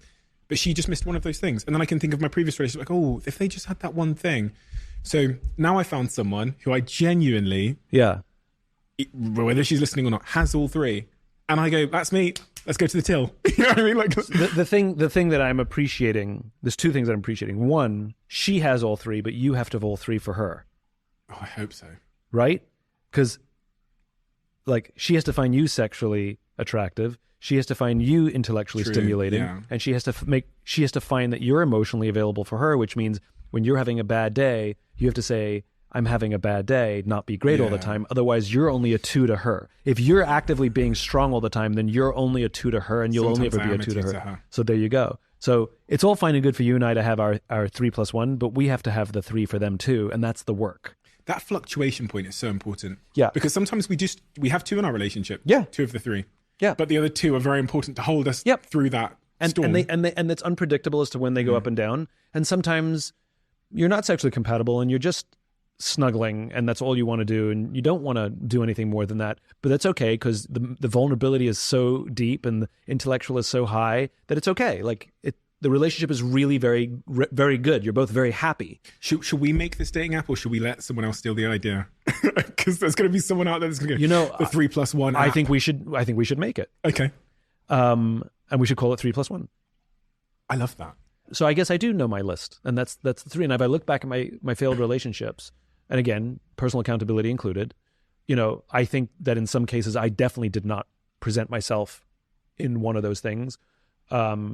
Or like I said, the act of co-creation is really, this is to me is like the biggest insight that I've learned about myself in my own dating life, which is, and I love what you said, which is I'm not into her crystals and all of that stuff. And she knows it. You're not pretending that you are, right? God. And you're okay with the fact that, she wants crystals to guide her life. And she's okay with the fact that you don't. And I think that's really important, which is the number of people I meet who say, well, I'm into crystals and he's into crystals. This is going to work. And I'm thinking, maybe. But or worse, they go, he's not into crystals. I could never date him. Right? And it's not a question whether they're into it or not. It's a question whether they are open to learning from you and they're not rolling their eyes when you start speaking, or vice versa. I've forgotten his name. There's a famous relationship therapist who can tell in the first 5 minutes if a couple that's come to see him are going to survive or not. And the test is when one of them starts talking and the other one rolls their eyes, it's over. Professor John Gottman. Is that, yeah. You did a thing with him? I did a thing on him. Oh. So so good, right? Yeah, it's contempt. Yeah, it's contempt. And what it is, it's not just contempt, it's intolerance, right? Like, you idiot. Or how can you be so stupid? Deep unaddressed resentment. Or oh, God, Yeah. And I think when somebody starts talking about their crystals and you start rolling your eyes, it's over. If somebody talks about their crystals and you can say, it's not my thing, but tell me. I genuinely want to learn. And I'm open to some of it. I want to learn things I know nothing about. My last girlfriend is so good at the things she's passionate about. She's so good at it. And she'll send me pictures when she's working on something she's working on. And I just I'm so blown away about how good she is at the things she does. I get joy out of seeing her be so good at her thing. I love it. Do you miss her? We're still very close friends. Have you experienced heartbreak? Yeah. I have. You mean yeah. Romantic heartbreak? Yeah, sure. I think I've had all the things. I think I posted something the other day about just how it's the most incredible feeling. As in, it's awful. Yeah, but it's an incredible because it's so deep and so prevailing that I actually think it teaches you a lot about the nature of what it is to be a human. I think this is we've got a beautiful circle here, which is to experience heartbreak, though awful. Again, it goes back to balance, right? In all sadness, there is lesson and joy. In all happiness, there's a cost. Right? Always. There's a cost for everything good in our lives, and there's lesson and opportunity in everything bad or negative, right? So, all of the things that I've done that have brought me tremendous happiness, tremendous joy, I know some of those costs. And it's only bad if the cost wasn't worth it. But in most cases, the cost was worth it, and I did it with eyes wide open, right? And when there has been pain or loneliness, I'm learning about myself. I'm learning about my friends. I'm learning about how I want and need somebody to show up for me, which means that in those good times, I can equip them, and I can be better equipped myself. I can say, hey, listen, if this ever happens, I know how you can hold space for me. You just have to say these 3 things. I need you to do this, and you'll be amazed how responsive I can be in that situation. To your point about learning how to communicate with your girlfriend, about when you're feeling anxious and you need 5 minutes to yourself, right? And as I'm going to say this over and over and over again, which is successful relationships are acts of co-creation. And to have a successful act of co-creation, you both have to be really equipped to listen and to volunteer information to help the other person. In other words, when we talk about what we need, we're giving somebody tools. And when we learn to listen, we're gaining tools. And the goal is to help them fill up their toolbox and to work very hard to fill up your own. So filling up your own is about listening, and filling up theirs is about being an effective communicator. And now when you both have tools, you can go build something together. Because if only one of you has tools, the thing you're going to build is going to be weak. And a business partnership, a creative partnership, a personal partnership, they're acts of co-creation. And that insight has come from failed relationships. And thank goodness, some very strong, smart, wonderful women who've told me, do you know what your problem is? And I listened. And I asked you 20 minutes ago what wall you'd pull down. I said, the layers of the onion you've peeled back. I shared mine. Yeah. I said, with my girlfriend, I've started to tell her what I'm really feeling. Yeah. I've never done that before. What are those walls that you've recently pulled down so that people can come inside? I've become much better at understanding how some of my symptoms of ADHD show up in relationships, which I just was unaware of. And so instead of taking total accountability, which I do, I take accountability for showing up, I'm now able to explain them so somebody can look for them and point them out when they're happening so I can take accountability. Because some of it's about awareness, right? And so I literally can say very early in a relationship, you may experience this with me, ... If it happens, I know that I do it. Please just point it out and I will know I have the tools. I'm just sometimes unaware that it's happening, right? And so I'm asking for co-creation. I'm saying, look, I'm in this. I take all the accountability for my own behavior. Sometimes I just need you to tell me when I'm doing it. And so I'm asking for help, right? And like I said, leadership is about very often just going first. And if either person in the relationship goes first, it gives a safe space for the other person to say, well, let me tell you about me. And I think being open to feedback allows you to give feedback too. But for me, the huge insight that I wish I'd known before, which is, even though I may have said it, I didn't know how to do it, the act of co-creation. Whenever you hear relationship, like really successful relationships, you always hear both the partners say, it's a lot of work. Yeah. And I never really understood that. If it's I look at my great friendships, I wouldn't say there's a lot of work, they flow. But I guess the difference with a friendship is I don't have to see them every moment of every day. And I think the work is that act of co-creation. I thought the work was sacrifice. When I heard great relationships going, it's a lot of work, I thought, well, they're not sleeping at night and right. He can't watch the football every time he wants to watch it. I didn't think it was active work. I thought it was the stuff that you didn't get to do. That's funny. Yeah, it's not sacrifice, it's service. Yeah.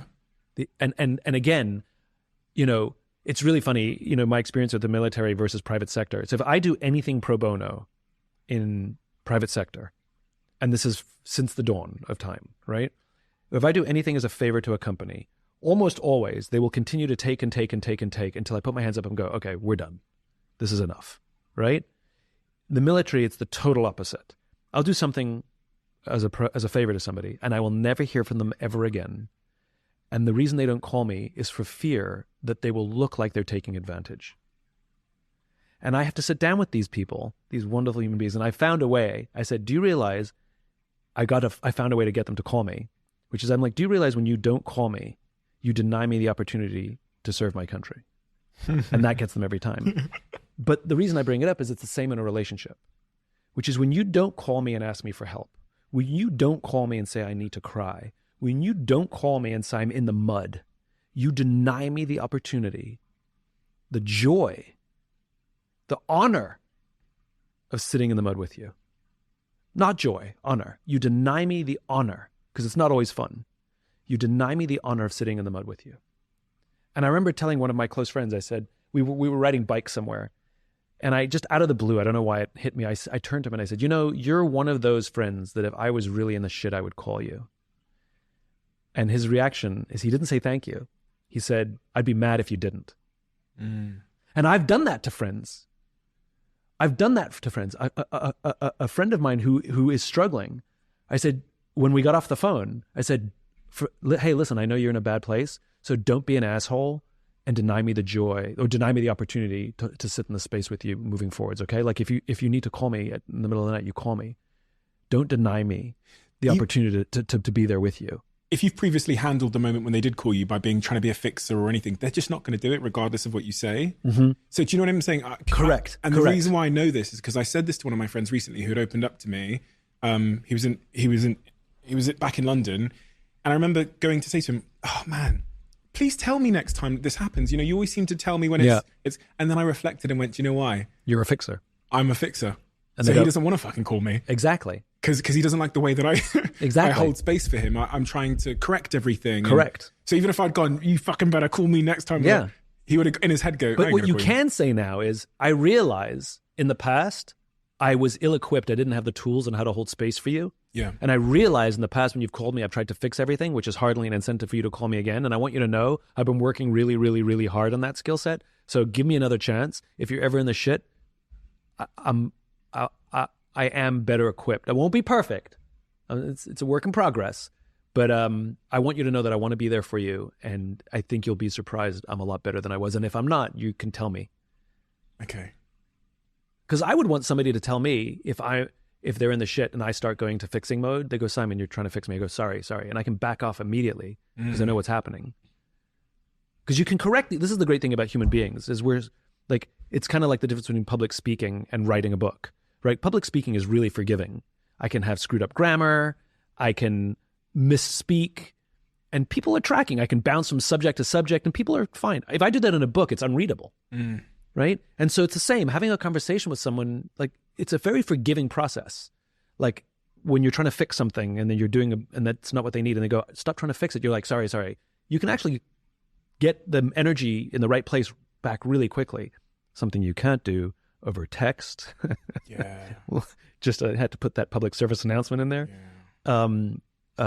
They're very easily correctable. That's the nice thing. Like you can start, we've both had the experience where you're having a really bad, it's going sideways fast and it is going towards bad. And one of you or both of you is really making it worse and pouring, fuel on that fire. And then all it takes is one of you to back off and say, listen, can we just take it back? And you'll end the phone call hugging and, hugging each other. It happens all the time. It does. We sit here in a couple of years' time, Simon, and we have a conversation. And some of the challenges you're facing in your personal life, some of the ones you've talked about, personal and professional, transition moment in your professional life, they're in a better place. Mm-hmm. Things are idyllic, dare I say, because I think that's a bit of an impossibility in the human condition, but things are idyllic. What does your life look like? For me, scale matters. And I am looking.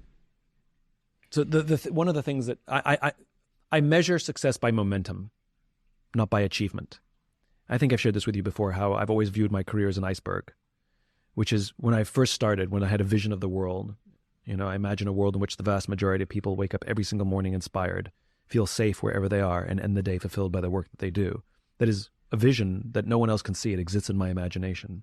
It's like an iceberg under the ocean. I know it's there. I can see it, but no one else can see it because there's nothing sticking above the ocean.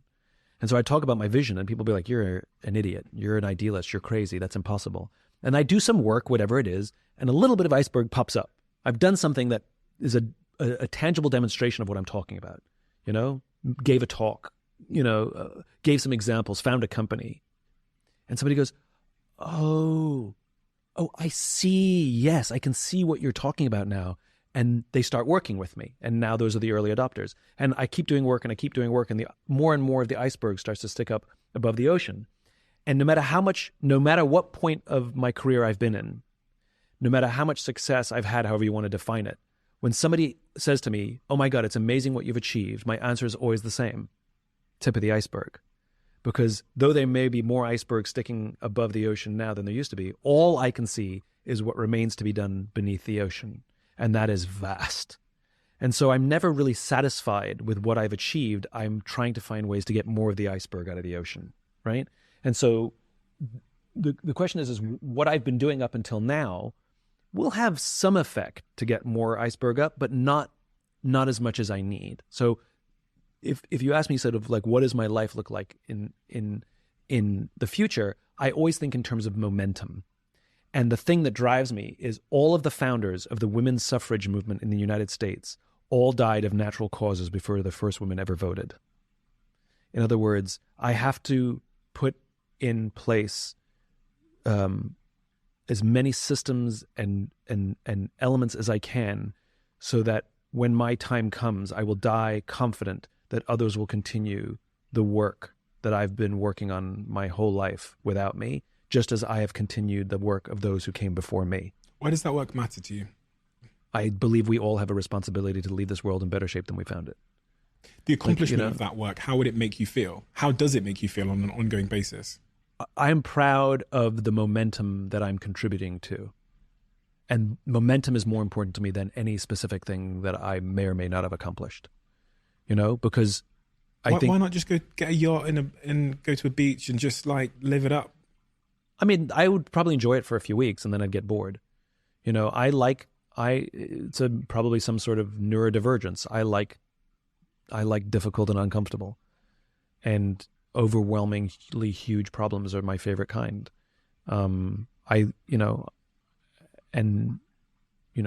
everything Jack Welch did and getting capitalism rebalanced.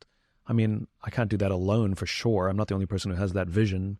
I'm doing my part. And it is so vast with so many moving parts. It is so complicated that the easier thing would be to give up and just go live on a yacht. It gives you a sense of meaning. Oh, right? Don't get me wrong. There are days that abandoning it and just like is very appealing. But it gives you a sense of meaning, right? Yeah, it gives you a sense of like life becomes worthwhile when there's something scary. Yeah, I want to know. I want to know that I lived a life worth living.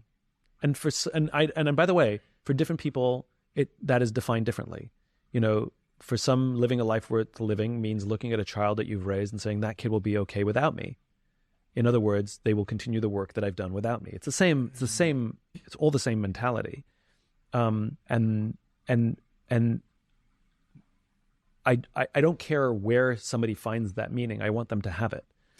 The reason I ask this is because I'm always trying to separate like the virtue from reality. And when I speak to young kids, they all want to change the world. And I'm always compelled by like, why? And even with this podcast, if someone asks me, Steve, why did you do the podcast? Of course I can say, I want to help people with this information and whatever else. And I'm always like trying to make sure that I'm fully in tune with the exact why, the most innate human reason why I'm doing this. Like, why am I doing this? Am I doing it because lots of people watch and that's great for my ego and my self-esteem or whatever?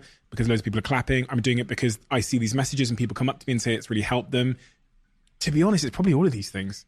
If I'm being like truly honest with myself, it's probably all of these things. Well, they're metrics, they're indicators, right? Yeah. Like you and I, one of our metrics, it's a hard one to track, is there is tremendous, I don't know what word to use. I think there is gratitude when somebody comes up to us on the street and says, "Thank you so much. I read your book, listened to your podcast, whatever it is, and it changed my life." Right? And this is a total stranger who just by chance that we happen to walk past them in that moment. So we can safely assume that there are other people that we haven't walked past. But through and not only did they see us, they mustered the courage to go up and talk to us, and that is a metric. Why does it feel so good? It's not about feeling good. It's not about feeling good. For me, it's proof that the work that I'm doing is going places I never imagined it would go. And does that feel good? That feels like, it feels like the work that I should continue working. That's what what it makes me feel. Doesn't make me feel like, it's not like it doesn't like do anything to my ego or anything.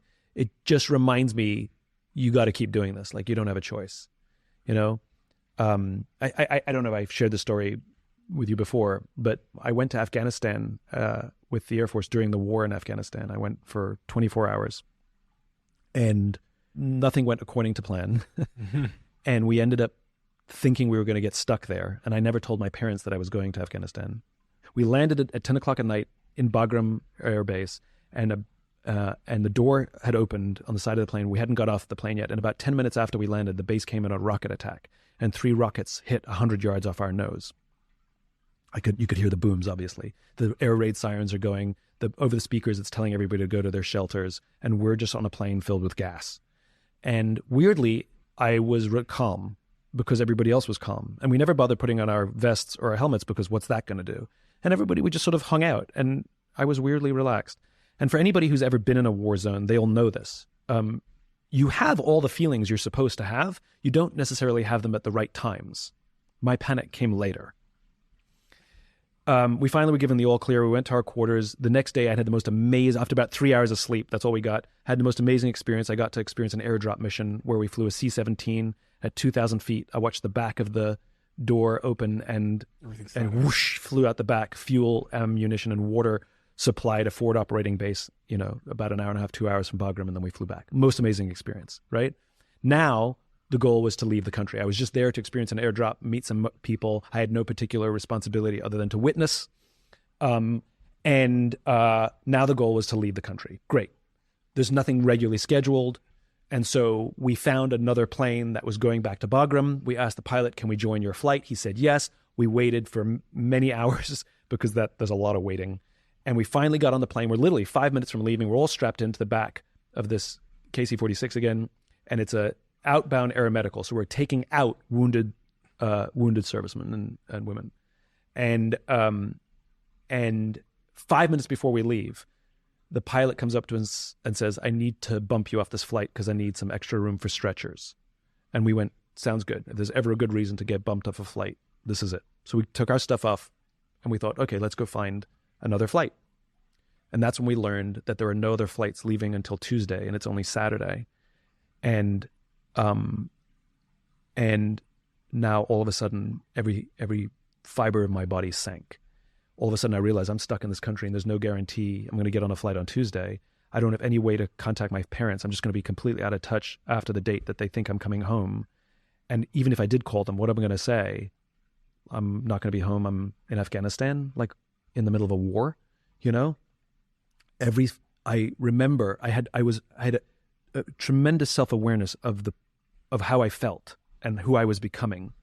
And there was a public affairs officer who said, I can get you to Kyrgyzstan, but you don't have the right visa. And I literally put my finger in his face. I don't do that. I've never held my finger in someone's face in my life. And I put my finger in his face and said, you get me on that plane. Like, I don't talk to people that way. And I could see myself becoming this person that I am not and didn't want to be. We went back to our quarters. We're all exhausted. And so I laid down on the bed and closed my eyes just because I was tired, but there's no way I was sleeping. My mind was racing. One of the officers said, well, I'm going to see if I can find us another flight. And so he left. And the other officer said, well, I'm going to go to the gym then. And he left. And he thought I was sleeping. So as he left, he turned the lights out and I was left by myself in the dark. My mind going crazy. And now I'm panicked. That feeling that I should have had when the rockets hit, I'm now having it right now. I'm convinced I'm going to die. I'm convinced there's going to be another rocket attack. I'm convinced it's going to land on me. I'm convinced my parents are going to find out I was here when the military knocks on the door and tells them. And no logic can dissuade me. I know one of the reasons I feel this way is because I have no sense of purpose, right? I didn't come here for any reason. I just came here to witness. And so I'm in the purpose business. I'm like, all right, Simon, you need purpose. You need purpose. Come up with a sense of purpose. All right, you're here to learn and come back and tell their story. Okay, there you go. And it made me feel good for like 5 minutes. And then it disappeared and the panic and the paranoia came back in. And I went through this cycle multiple times trying to invent a purpose for myself. And then I finally realized I couldn't come up with anything, and I gave up. And I lie in that bed, resigned to the fact that I was stuck there without a sense of purpose. And I decided that if I was going to get stuck here, I might as well make myself useful, that I would volunteer, that I would speak to the troops that they wanted me to. I would carry boxes. I would sweep floors. I didn't care how menial the work. I just wanted to serve those who were serving others. And in that moment, I found unbelievable calm, even excitement to be there to serve those who serve others. As if it were a movie, the timing was extraordinary. Having just come to this remarkable insight, the door flies open. It's Major Throckmorton. He says, "There's a flight that's been redirected. It's going to Ramstein. We can get on the plane if we leave now. They're not going to wait for us. We have to go. We have to go now. We have to go now. Where's Matt?" I'm like, "He's at the gym." We run to the gym. We get Matt off the treadmill. There's no time for him to shower. He puts his uniform back on. We grab all of our stuff and we run to the flight line to get on this plane. We get to the flight line. We can see the C-17 we're supposed to get on. It's right over there. We can see it. But the security stops us and won't let us onto the flight line. There's a fallen soldier ceremony happening somewhere on the base. And out of respect, everything stops. And so we sat on the curb and waited. And while we were sitting there, I told the guys what I had gone through lying in that bed. Mind you, I have no idea how long I was in that bed for. I could have been in there for 10 minutes. I could have been there for an hour. I don't want anybody to tell me either. I lost all concept of time. I sat there and told them what I had gone through, and I'd come to this remarkable insight that true purpose in life is to serve those who serve others. And I wept while I was sitting on that curb. And one of the things that a lot of people don't know about the military is crying is just fine. Finally, the security came up and we were able to walk to the aircraft. We boarded the plane. We would be the only 3 passengers aboard this aircraft. What I didn't know at the time is the reason this flight had been redirected is that we would be carrying the soldier for whom they just had the fallen soldier ceremony. We stood there and waited, and the army brought on the flag-draped casket. The soldiers put the casket right in the middle of the aircraft. They stood there and did a very slow 8-count salute. They turned, marched off the plane, and we could watch them hugging and crying as they walked out of sight. Our Air Force crew got to work, and they strapped the casket down in the middle of the aircraft, and we got going. I've never had such an honor in my life, having just gone through this experience that I had on the ground, learning that true purpose is the opportunity to serve those who serve others, that I get to bring home somebody who knows a lot more about purpose than I ever will. We land at Ramstein, and we have one night at Ramstein before we come home. The final flight home is another C-17 back to Andrews Air Force Base. And this is an aeromedical evacuation. So it's what they call an AE mission. So the wounded. Some ambulatory, some not. And we get into the flight. This flight was a little more relaxed, and lots of nurses tending to the wounded. And in the back of the aircraft was a single gurney, a single Marine who was in what they call CCAT, which is an artificial coma. Very, very badly wounded, and he had 4 doctors attending to him personally. And I sort of avoided going to the back of the plane because it was uncomfortable. And I finally said, no, I got to go. So I walked to the back of the plane to talk to the docs, and they walked me through his wounds. His buddy stepped on an IED and was killed, and he took the shrapnel. He had shrapnel in the chest, shrapnel in the eye, and he was in very bad shape. And the docs were telling me that the amount of new techniques that they were learning how to treat trauma, just because of the war in Iraq and Afghanistan, was slowly making its way into civilian hospitals. So even when they're wounded, they're still serving us, And the lead doc was a reservist who works in an ER in Austin. And had I not gone through what I had just gone through 24 hours before, I would never have asked him this question. But I did. I asked him, "Hey doc, you're a good guy. You work in an ER. You save lives for a living. That's your job. Do you have a different kind of feeling on these missions than you do back home?" And he looked at me and he said, 90 to 95% of the people who come through an ER are either drunks or idiots. He says there's not a single drunk or idiot on this aircraft. He said the feeling that I get when I get to work these missions during my reserve hours is more powerful than any feeling I ever get when I'm working back home. Again, the greatest sense of purpose and meaning we can have in our lives is to serve those who serve others. Part of the deal that they made with me when I went, the general said, I want you to go and I want you to come back and tell us your insights. What you saw that we did well, what you saw weak, just tell us your insights. So about 2 weeks after I got home, I went back to Scott Air Force Base and was standing in a room full of all the brass, all the generals, the colonels, all the command from the mobility forces.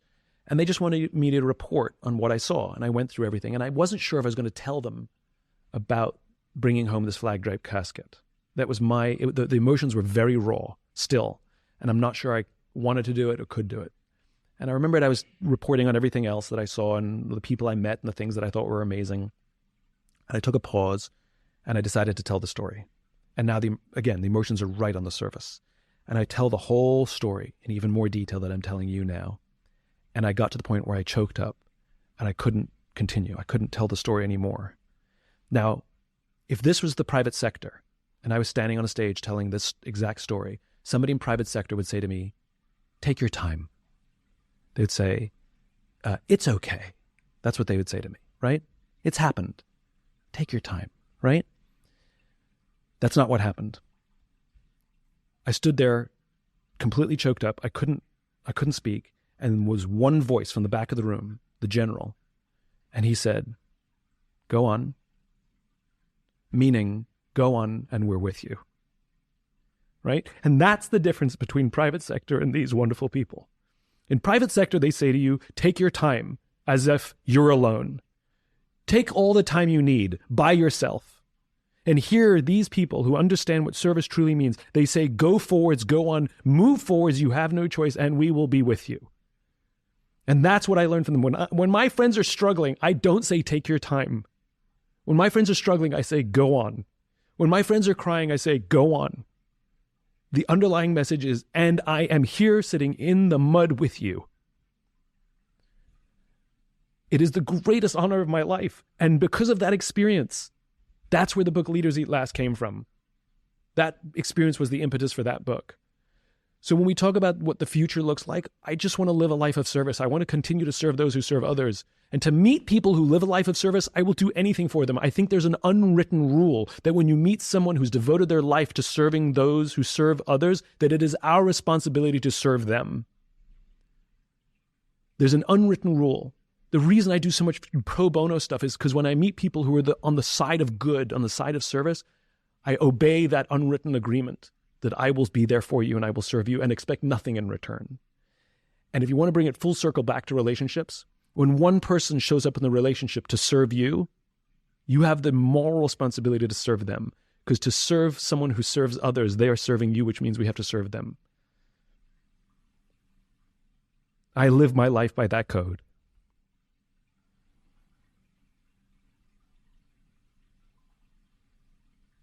The key second line in True Purpose is serving those that serve others. The line that you've added and that you learned from your experience going to Afghanistan was that we'll be there with you along the way. Mm-hmm. How important is that for you in your mission, that you have someone there with you? And do you feel like you have someone there with you on the mission you're on? You talked about the iceberg, pulling it out of the ocean. At the start of this conversation, you reflected on feeling lonely, not understood. I feel lonely it's my personal life, right? Do you feel like you have people that are there with you? Absolutely. And when somebody comes up to me on the street and says, thank you, you changed my life, I always say the same thing to them. Thank you for being a part of the movement. I always thank them for being a part of the movement. When they say, your life changed me, my word back to them is, continue your work, right? Thank you for being a part of the movement is what I always say. Because when you say, I do not feel alone, I feel that I'm a part of an army with thousands to the left and thousands to the right. Dare I say millions to the left and millions to the right. Some who I know and most I will never know. but we were all marching towards the same direction to build this world that we all believe in our capacity, whether we're doing it for our little company, whether we're doing it for our family, whether we're doing it for our friends, or whether we're doing it at massive scale because we have that opportunity, because we have a bully pulpit, or we lead a large organization. That's the professional side. Yes. Personally, do I feel I have people to my left and right to work with? Yes, 100%. Absolutely. My team is incredible. My closest confidant is my sister. You know, my sister and I are business partners and the best of friends. This question started with me asking you about looking forward a couple of years and everything's idyllic. You've given me the professional answer. Yeah. The personal side of that coin is kind of what I'm trying to understand. I mean, I think the answer is I want somebody, I love companionship.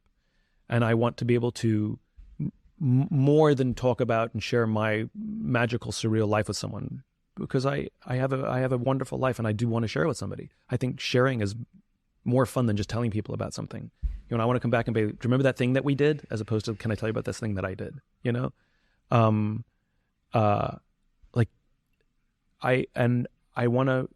to share somebody else's life. I want to hear about their bad day. I want to hear about their good day. I want to be their cheerleader. You know, I want the opportunity. I've been a shitty servant in my relationships in the past. I've been a really shitty servant, and I've built the skill set. You know, I'm a slow learner. Give me a break. Better to learn it now than learn it never.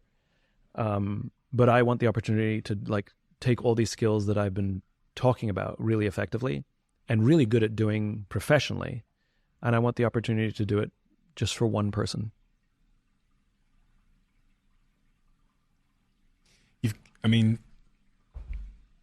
You spent your life being a fantastic servant to me, from before we even met, to many more people like me. And you know this, you said millions to your left, millions to your right. It's millions.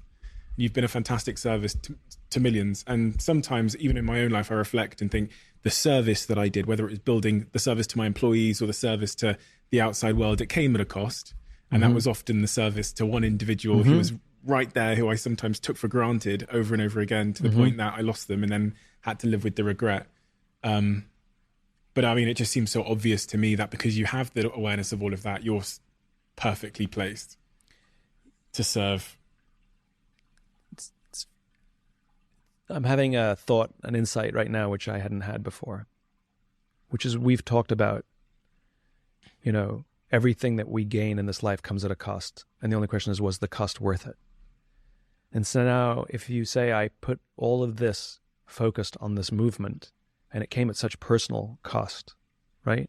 Like I took my eye off the ball. I wasn't investing the time to be a better boyfriend, to learn how to have relationship, to learn how to manage, you know, some of the symptoms of the ADHD, just to forget about the ADHD, just to learn not to be an idiot, you know? Was it worth it? And the sad thing is, it was. Like, if you're asking me in the state that I'm sitting in now, would I sit in the state right now again and do it all exactly the same way? I'm not sure I'd do it exactly the same way, but I believe the movement that we're building and what you and I are both a part of, it was worth it. Now, it wouldn't have been worth it if I didn't learn this lesson now and be given the opportunity now. You know, would I have preferred it 5 years ago, 10 years ago? Yes. But I believe the cost was worth it, because I think the work that we're doing has nobility to it and it matters. And that weirdly makes it sort of, that's really nice. Yeah, the cost was worth it. Simon, thank you. Do I have to pay for this?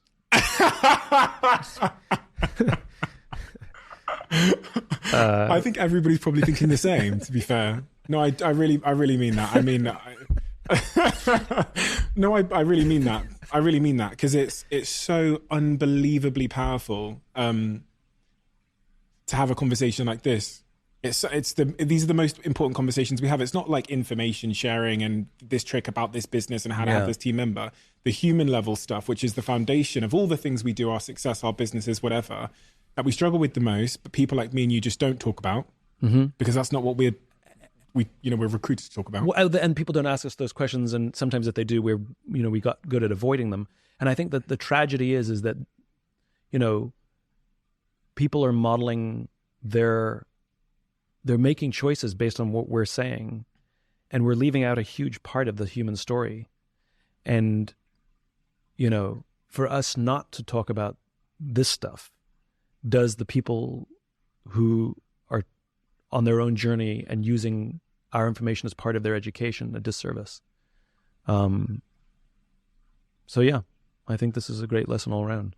And this is it. People often ask me why on the Diary of a CEO I spend so long talking about health, mental fitness, struggles, and all of those things, because I think that's the subject matter that is underserved. So that's pretty much the whole space that I play in. I spend very little time talking about how to scale a company, and I focus on what I believe is the underserved foundations of being a great, successful, quote unquote, individual, which is all the stuff we've talked about today. Yeah. Hey, thanks so much. Thank you. I really love when we do this. So do I. And the thing is, I think what people don't realize is, you and I know each other, respect each other, and like each other, but we don't go out for dinner. Yeah. We've never actually gone out for a meal, And I think what's so interesting is, I think if we did, this is what we would talk about. Yeah. And so, it's better to do it with others than just by ourselves at dinner. We skipped the first date. We went We straight did into skip the first deep end. date, went straight into the relationship. It's true. But we both hate the first date, so that's okay. Hey, thank you so much. I really do appreciate it. Thank you, Simon.